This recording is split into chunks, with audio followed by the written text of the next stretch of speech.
Hi guys, so as you know, all throughout this year I'm doing book reviews, and today's book review is called Man's Search for Meaning by Viktor Frankl. This book is a well-known book. There's so much information about it. It's been recommended on most of counselling courses. Viktor E. Frankl was a professor of neurology and psychiatry at the University of Vienna Medical School until his death in 1997. His 32 books have been translated into 26 languages. During World War II, he spent 3 years in Auschwitz, Dachau, and other concentration camps. So this book has just, it's sold 16 million copies. It's a well-known book. When I talked about that I was doing this book review, I put it on my Facebook page. Everyone was talking about it's either on their reading list or they've read it, and it really had a powerful impact on their lives. Now, I tried to do a review of this book, and it went on for about 25 minutes. It was just too long, so I'm redoing it because I want to make these book reviews concise. But you can understand there are times where certain books are just so powerful and there's so much in there, but I'm not going to go through absolutely everything. I'm just going to get into this book review. So I've given the book 9 out of 10. Man's Search for Meaning is Viktor Frankl's story of his struggle for survival in Auschwitz and other camps. The book doesn't claim to be an account of facts and events, but of personal experiences which millions of prisoners suffered. So, as I've said, the book's recommended quite a lot. It has 5 chapters, but it's not like a normal book with the chapters. It's very thin, and it is literally... the first thing is a preface, so it's just like the introduction. The second one is preface to the 1992 edition, which was another book, another edition of the book. The main bulk of the book is the experiences in a concentration camp, and then the last part is logotherapy, which is the therapy that Viktor Frankl created. So he's the founder and the originator of this therapy called logotherapy. So some of the things from the book were, there was a scene where they arrived by train to the camps, and they were either sent to the right for work or to the left for death. And that was really significant because obviously when you're reading these books, same as when you're reading books about slavery or where you're seeing TV shows or anything, you can't really grasp the concept that this is true life. This really happened to people. Because when I was reading parts of this book, I kept forgetting that this is an actual true account. It was quite graphic at times, and I kept forgetting that this is not a storybook. This is not fiction. This actually happened to people. So that idea of straight away people are being sized up, and it's either if there's any just by the look of someone, if someone looks like they're not going to be able to do much work, if they look like they're limping, or if they have any disability, then straight away they would be sent to the gas chambers. There's also a scene where people were told to hand over their jewellery and their valuables, and Viktor Frankl, the author, spoke about not giving up his manuscript. He's told a fellow prisoner, "I know that you will say I should be grateful to escape with my life, but this manuscript, I must keep it at all costs. It's my life's work." So he did everything he could to keep hold of this manuscript, which was the thing that kept him going, I suppose, during the time he was in there, writing the manuscript and knowing that eventually he's going to be able to write this book and share it with others. There's loads of really graphic descriptions of the things that the prisoners had to go through. There's a description of people being told to strip, then leather straps, beating down on their naked bodies, heads shaved, their bodies were shaved, and he said at that point we knew we had nothing to lose except our ridiculously naked lives. So I suppose when that's part of not only torture or torment, but if you strip someone of their identity, which is basically what they were doing, because they would take their clothes off them first, then they'd shave their heads so they all have exactly the same shaved heads, then they shave their bodies so they're completely naked. So all you have is all of these men all lined up, all completely naked, just feeling really vulnerable. And the book's really powerful. There's some raw moments in here. When I first tried to listen to this as an audiobook, I couldn't listen to the whole thing. I started listening and it just felt too raw and a bit too emotional. And I just thought, there's too much in here. So that's the reason that I decided to buy this book again and to say I'm going to make, the effort to read through it, which I did. There's a few situations where Viktor is making life or death situations. He decided a lot of times he was going to leave things to fate and to chance. So because he was a doctor, he was asked to do, to go and take care of other prisoners. There was opportunities where he could have got onto a truck to escape, but he didn't know where that truck was going, and so he'd make a split-second decision. Do I go? Do I stay? And there was other times where he had the opportunity to leave and he chose to stay. And there's lots of things like that where you're just thinking, it is literally a 2-minute decision you have to make, 2 seconds to make. He talks about this idea that we can all get used to any condition if we choose to, and we experience it for long enough. He said you can get used to being cold, hungry, in pain, deprivation, lack of sleep. So he said when prisoners first came into Auschwitz in the camp, their first phase of shock, they did not fear death. Even the gas chambers didn't lost the horrors for them after the first few days, because it spared them the act of committing suicide. So they were in shock for the first few days. They're then starting to think, well, do you know what? This is the worst thing I've ever been through. So even if they kill me through the gas chambers, that's fine, because I'm thinking about killing myself anyway. It was that bad, I suppose. The thoughts of not being with your family, the thoughts of being in this camp and not knowing how long you're going to be there for. And then he said, the reaction of a man to his admission to the concentration camp was an abnormal state of mind, but judged objectively.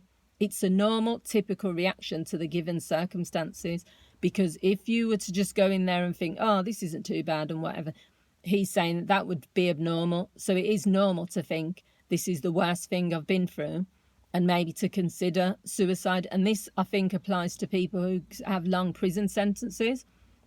They'll get into that situation and they have to make a decision at that time in the first few days. Am I going to just serve my sentence, get through this the best I can?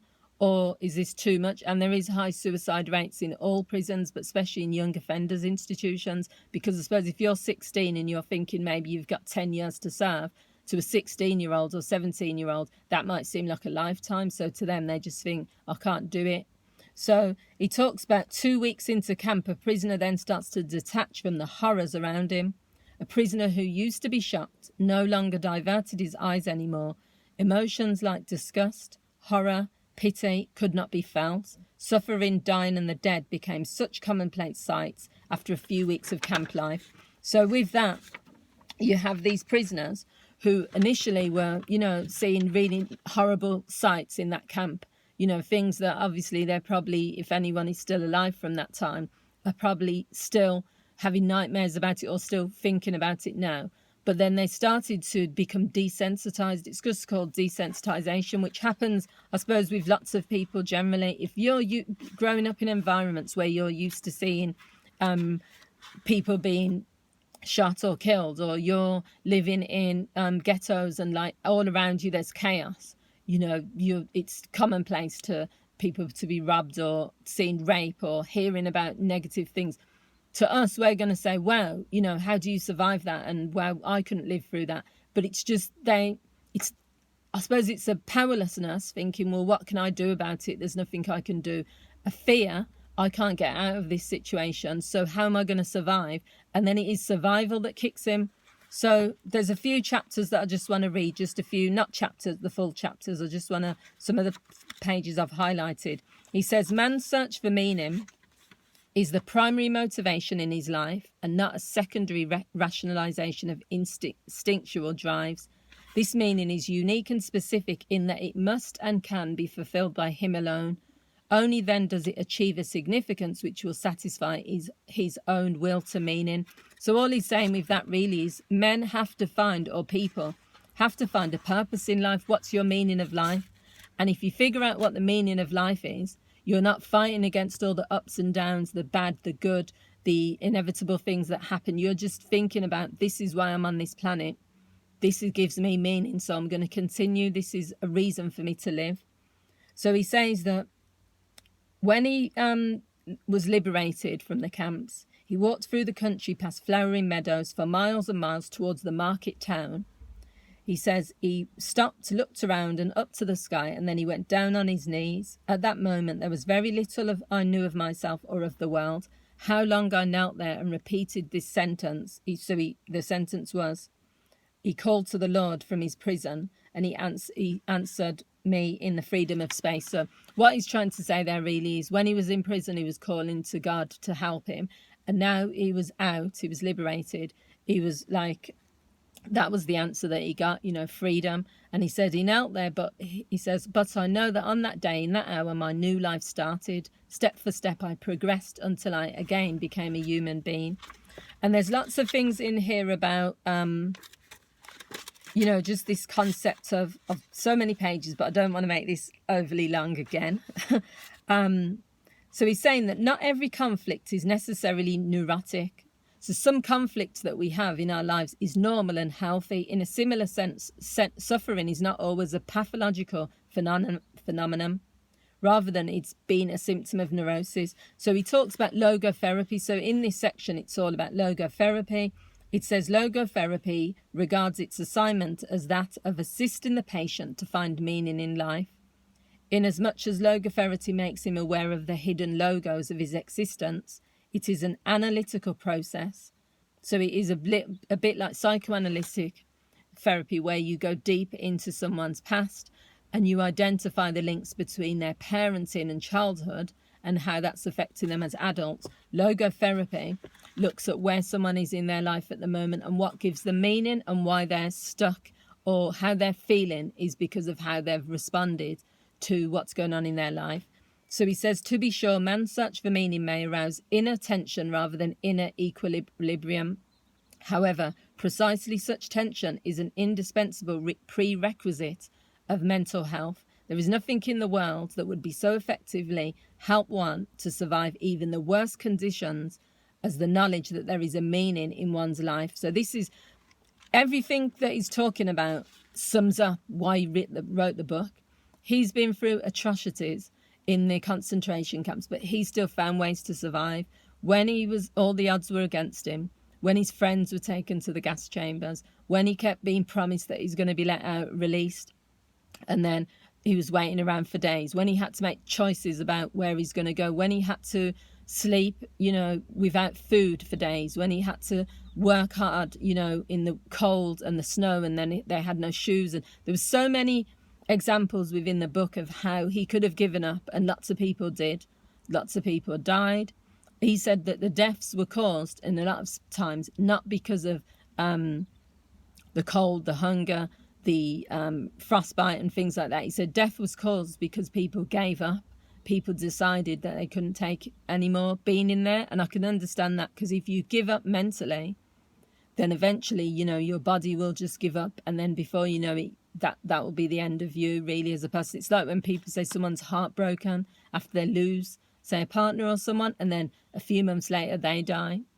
Sometimes that is because they've given up as well. So it says, let us ask ourselves what should be understood by a tragic optimism. In brief, it means that one is and remains optimistic in spite of the triad. So the triad is pain, guilt, death.